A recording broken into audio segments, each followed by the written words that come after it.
Well, Medicaid is not working for Americans, and it's specifically not working for the target population. Most Americans, like myself, I'm on Medicare Advantage, and I'm very happy with it.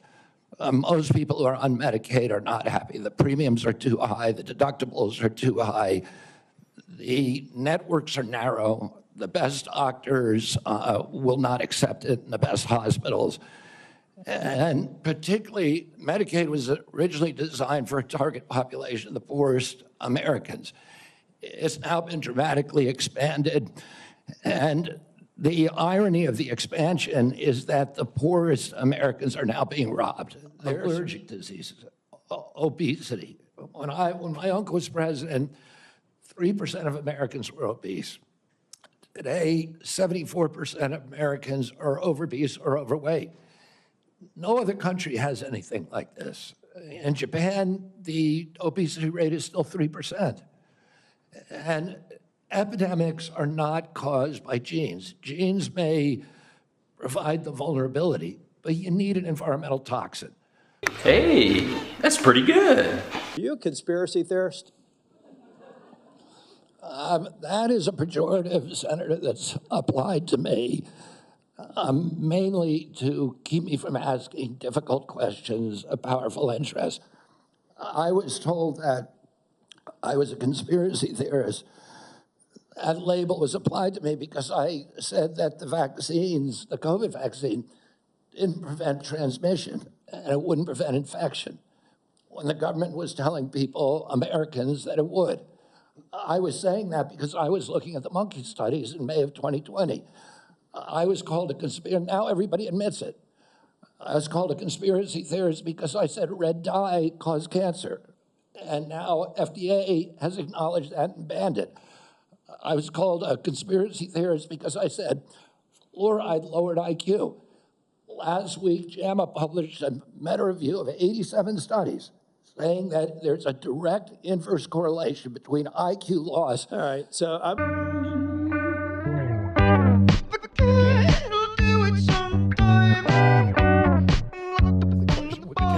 You're not going to take money from drug companies in any way, shape, or form. Who?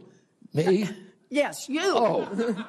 Yeah, I'm happy to commit to that. Okay, I want to know. There is, Senator, there is, Mr. Kennedy. Thank you for the promotion. The science shows that there is no link between school shootings and antidepressants. And in fact, most school shooters were not even treated with antidepressants. And of those that were, there was no evidence of association. You know, I don't think you my can question say that, is, Senator, because of HIPAA rules, nobody knows. well, that is Mr. Kennedy.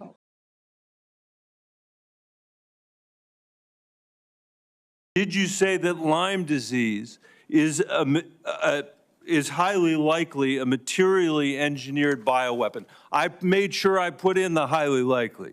Did you say Lyme disease is a highly likely militarily engineered bioweapon? I probably did say that. Did you?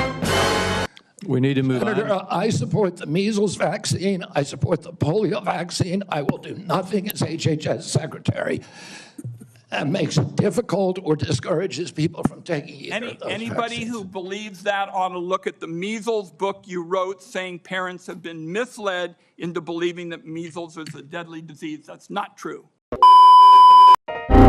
I think the gist of what you're trying to say today is you're really pro-vaccine, you want to ask questions.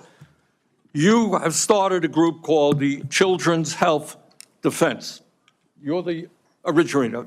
Right now, as I understand it, on their website, they are selling what's called onesies. These are little things, clothing for babies. One of them is titled Unvaxxed, Unafraid. Next one, and they're sold for $26 a piece, by the way. Next one is No Vax, No Problem. Now, you're coming before this committee and you say you're pro-vaccine. Just one. Mr. Kennedy, in 2023, you came to New Hampshire and said, quote, I'm pro-choice. I don't think the government has any business telling people what they can or cannot do with their body. So you said that, right? Yes. Yep. But you also said we need to trust the women to make that choice because I don't trust government to make any choices. You said that too, right? Yes. It is remarkable that you have such a long record of fighting for women's reproductive freedom, and really great that my Republican colleagues are so open to voting for a pro-choice HHS secretary.